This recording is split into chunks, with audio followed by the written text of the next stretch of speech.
2008. I remember 2008 like it was 10 years ago. Because it was. Which still feels wrong, by the way. 2008 has gone down in film history as kind of an important year. I mean, if nothing else, it was the year that Iron Man came out and jump-started the now multi-billion-dollar MCU. But there was another big-budget franchise entry that came out that same year. You're a teacher? Part-time. I honestly don't remember Indiana Jones and the Kingdom of the Crystal Skull coming out. I was too busy playing Webkins and being 9. I don't know. Also, any action movie that went harder than Mulan was way too much for me. I was a very delicate child. But after a decade of hate and discourse and loud yelling on the internet, I think it's time that somebody made an overly long video essay about why Kingdom of the Crystal Skull was meh. Bad. Somewhere in that neighborhood. I think to understand what fails in Kingdom of the Crystal Skull, we have to understand what made the original Indiana Jones movies basically perfect action movies. That can be boiled down to two basic elements: pacing and extraneous. Pacing is a little bit easier to explain. Even in the most plot and character heavy of the original Indiana Jones trilogy, no individual scene or sequence overstays its welcome. In terms of extraneous, no good Indiana Jones movie carries too much baggage. Raiders has two main characters, a side character for plot progression and comic relief, and a main villain. There are other minor characters, but for the most part we only care about 4 characters at any given time. You only care about 3 characters in Temple of Doom because they couldn't even be bothered to come up with a compelling villain. I will admit he's scary and iconic looking though. Last Crusade sits in an interesting sweet spot. It's the movie that has the most character progression and is easily the most character-driven Indiana Jones movie, and it also has the biggest lineup in terms of characters that actually matter. But yet, it never has any issues with pacing. Despite being the longest Indiana Jones movie, it never feels like it. Crystal Skull shares neither of these qualities. Every scene feels so damn long, and it's only made worse because I feel so disinterested in the incredibly tenuous plot. But the movie's biggest crime is that it's constantly dragged down by extraneous. There are actually the same number of important characters in Crystal Skull as Last Crusade, but unlike Last Crusade, nearly every single one has some kind of subplot going on. Like, first we have Indy's relationship with Marion, then we have Marion's relationship with Mutt, then we have Indy finding out that he's Mutt's father, then we have betrayal subplots and something to do with the Red Scare, and all of that is on top of an already disinteresting and confusing MacGuffin that never really seems to have consistent rules to follow. To put it in perspective, here are the subplots in Raiders. Indy and Marion's relationship, and Indy beating the Nazis in Belloc to the Ark, which morphs into Indy keeping the Ark out of their possession. That's pretty much it. Not that you can't make a tightly paced action movie with lots of characters with lots of subplots in it. Infinity War, despite its flaws, manages to balance its extraneous by giving certain characters and subplots more weight compared to others. Crystal Skull, on the other hand, never wants to commit to giving any of the individual subplots more weight than another, so it ends up feeling like a mush of 3 different movies shoved into one screenplay. It bears similar plot progression problems to The Last Jedi, which felt like watching 3 movies at one time that all randomly have the same ending because none of the subplots seem to have anything to do with one another, yada yada, obligatory Last Jedi roast. You can't spin in hell. Okay, so we've established the problems with Crystal Skull as compared to the first 3 Indiana Jones movies, but there is still more to unpack about Crystal Skull on its own. Allow me to pull out my stupid nitpick list so that we can just get that out of the way. People complain about nuking the fridge, which yeah, is dumb, but what's even more frustrating is that he doesn't even try any of the cars. Like, there are functioning TVs and running water. Why wouldn't the cars have gas? He would still end up in the fridge, but he should have spent all of 5 seconds at least trying other methods. If you're going to have an outlandish, cartoony solution for the first major source of danger in your movie, at least have him try rational options first.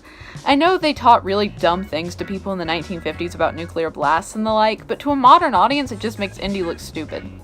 This is more of a hindsight thing, but Hela from Thor Ragnarok is basically everything that Spalko should have been. Marcus and Henry Sr. are dead.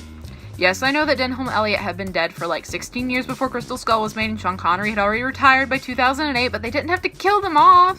Jeez. They literally mention El Dorado, and that would have been a much better quest objective. The dialogue is cheesy and very bad and not in the fun way. Get on, Chris! The constant jokes about Indy's age are grating and serve no purpose. TFA had an older Han without constantly being like, haha, he's so old, which is why it worked better. People will only complain about it if you draw attention to it, especially when it's Harrison Ford who will be doing his own stunts when he's on oxygen and in a wheelchair. The original Indiana Jones trilogy's sets, while they were obviously sets, were well designed and interesting looking sets. These sets look claustrophobic or downright cheap at times. Like, the temple set at the end straight up looks like they took it from Legends of the Hidden Temple. Are you kidding me? The CGI is ugly. There's a weird digital filter on everything, and this is a complaint I have about a lot of mid to late 2000s movies.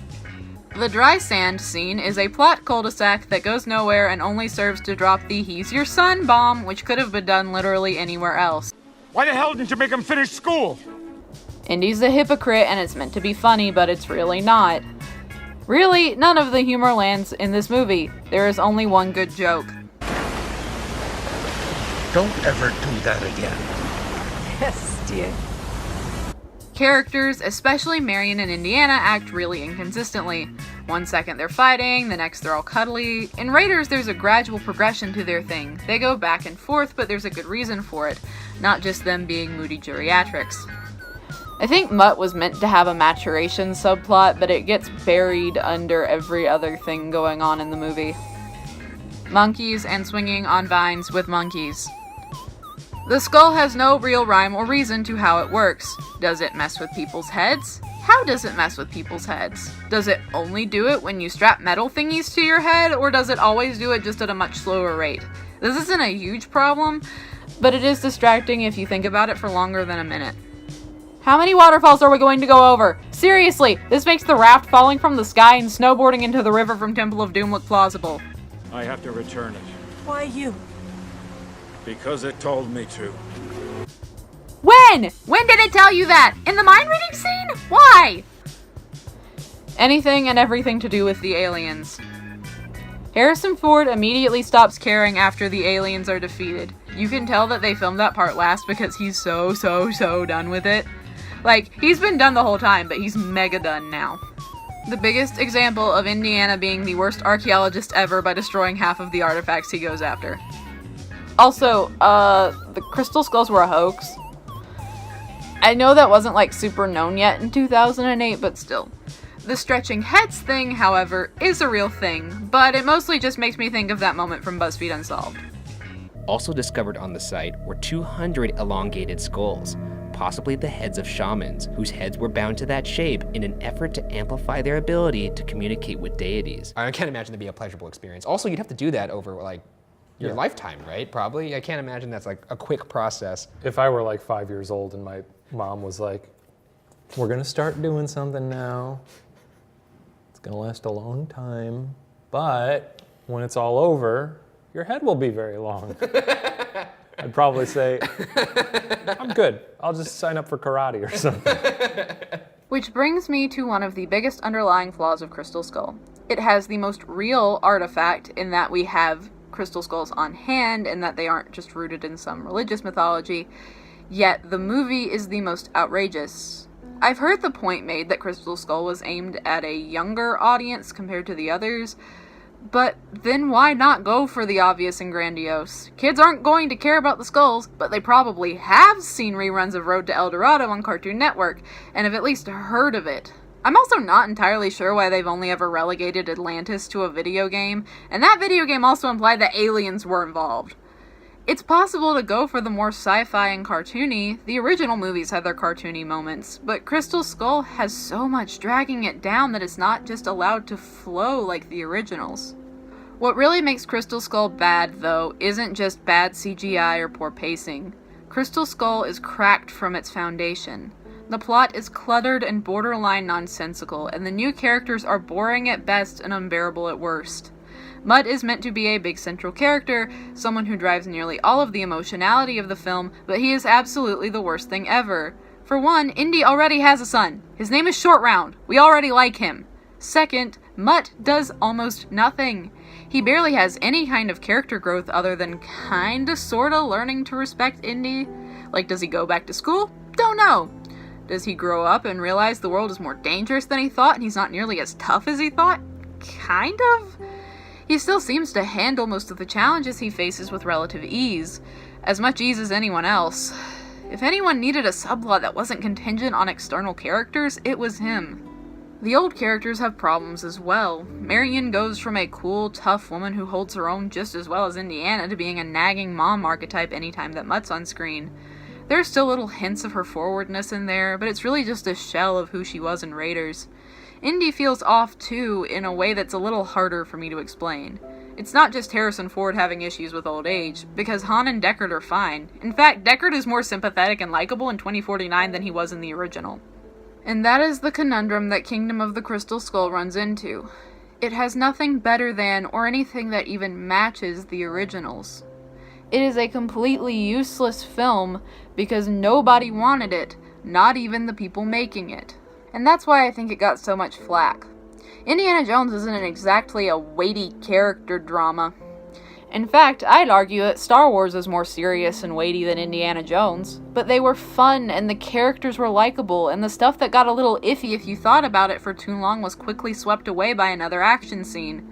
In Crystal Skull, they're left to linger until it's painfully obvious. Crystal Skull truly isn't that much dumber than its predecessors. It just can't get away with it because it's not engaging or fun enough to back it up.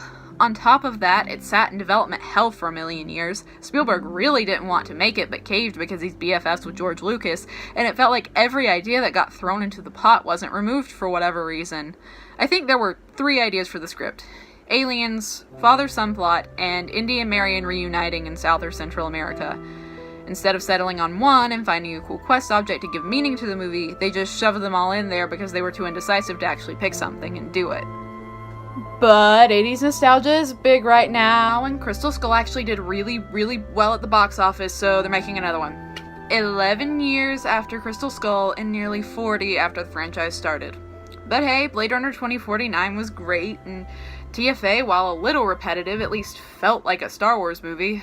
So I can at least pretend they're doing this to do something more than just sell more Indiana Jones merch.